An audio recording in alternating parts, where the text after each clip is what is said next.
Hello everyone, this is a Vissim video today, and this is the second episode for COM interface for results series.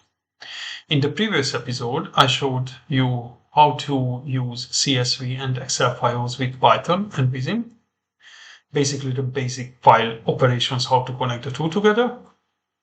And in this one, I'm going to build on that, and we are going to export vehicle network performance outputs into these Excel files.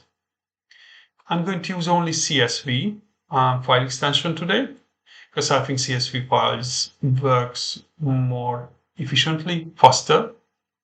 But you can also just open the file and save it as a XLSX extension if you want. Okay, so let's start. Before I do that, quick thank you for everyone who commented or liked my videos. And also if you subscribed, thank you. And if you support me on Patreon or on YouTube as a paying member, I really appreciate it. Thank you. Okay, so as you can see in Vissim, I already have 2 runs done. And for those 2 runs, we have 2 time intervals. And we have the usual average, standard deviation, minimum, maximum outputs as well. That's calculated automatically. Again, we run the script manually. And the function name is just basically this copied into it. All other changes, all other things are the same as before. On the right side, you see the script. The start and the end is the same. And also this part is the same. Basically, that is same all the time. What you do is you just change these things. Those. What I do is I have 5 variables, and in each I store a different output. So the first one is going to be travel time total, 4 different ones from travel time total, and the latent demand. When you access an evaluation output, there are usually sub-attributes. For travel times, total travel time, there are 3 sub-attributes. For demand latent demand, you have 2 sub-attributes. If we go to vehicle network performance, you click on the wrench icon. You can go down to travel time total, and here you see the attribute name. But if you open COM interface, if you go to content, you go to vehicle network performance measurement, and then you click on attributes. You can also find the same attributes. And if I click on travel time total, it shows you the 3 sub-attributes: simulation run, time interval, and vehicle class. If you select a different attribute, you have usually all the same sub-attributes. However, for demand latent,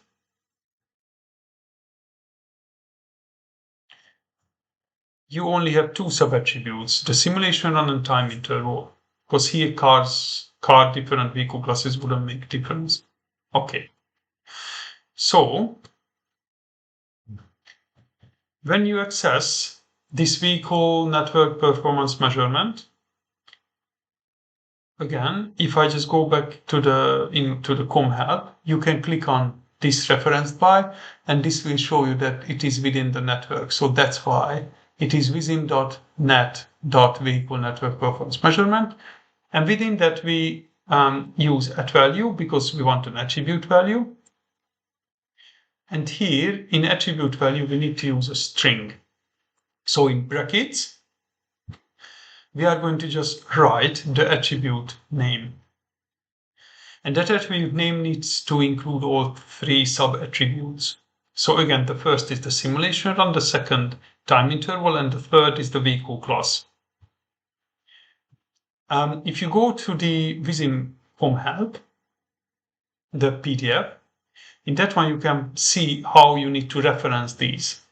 So simulation run can be the number or current, or it can be AVG for average, standard deviation, std_div, min or max for minimum and maximum. Same for time interval. You can have 1, 2, 3 or last, or average as before and total. And for vehicle class, you can have the vehicle class numbers or all. Again, those vehicle class numbers, you can just get it from here. You just need to make sure that when you run the evaluation, that vehicle class is actually selected. So Vissim will calculate those numbers. And I have the intervals here set up, so these needs to be set up so we can so Vissim will calculate and export those. Okay. I have 5 variables, and in each I store one of them. The first 4 is going to be travel time total, 4 different outputs within that. And I have the demand latent. So, and also we are going to look at different ways to export that data. So in the first one, we use the average simulation run, the first time interval, and important that the time interval here is set 900 to 2.7 thousand. You not write that, you say the number. So if you have 4 time intervals, then you will have 1, 2, 3, or 4. So just reference that the way that the number by the number and not by this string there or those numbers. And all is the vehicle type. Then the second again, average, then the second time interval. So average and that one, so this line. And also this one is that actually this one, this output 2. Output 3 is travel time total, simulation number 1, first interval, and cars.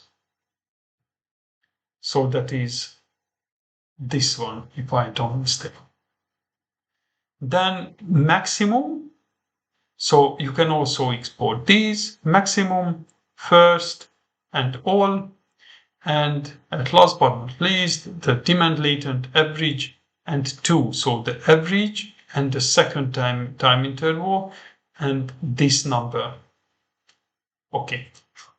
If I open Excel, you can see here different ways to export the data. Let me zoom in a little bit. So whenever you write a row, you use writer, write row, and in brackets, you use square brackets. Because it needs to have like it will iterate through what you put there, basically. And a good example for that is when you want to write a text.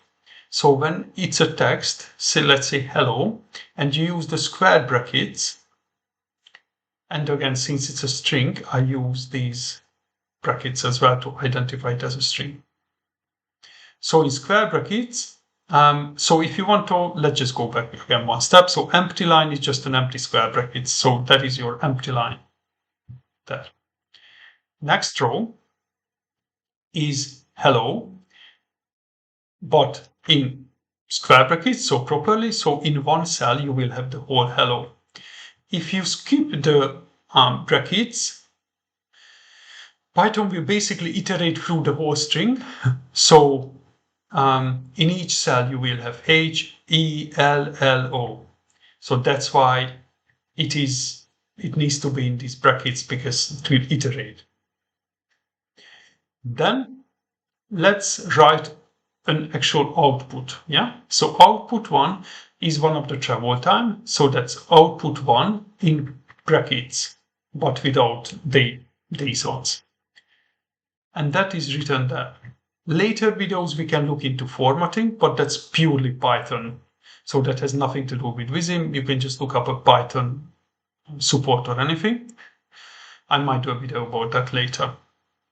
How to, let's say, round it or cut all these decimals off.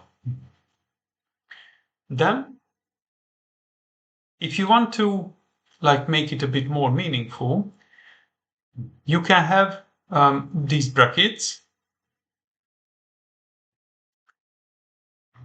one at the start, one in the end, and you can use commas to separate each cell.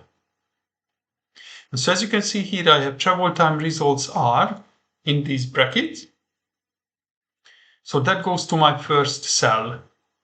Then after that, it will put the outputs. So output 1, 2, 3, 4 separated by comma. Then I want latent demand and output 5 is the same system. And if you want to have empty cells between, because you want to create like a table and you want some kind of formatting there or whatever, or for any reason you want to have an empty cell, you just use empty brackets. These. There is nothing in between, not even space. Just empty brackets separated by commas. And that way you can just have an empty cell then. And those are your results. So I think it is very straightforward and very simple. You can build a nice table. And as you can see, this file is still a CSV, but you can just go save and save it as an XLSX extension file. And after that, you will have basically all your formulas, because if you keep using CSV and you put a formula here, it will get lost once you open it again, when you open it again. So I hope you found this helpful. In the next video, we will move on to a different output, and we will look at those little subtleties that you can use or you can understand, or we will see how it goes. Thanks for watching and see you in the next one.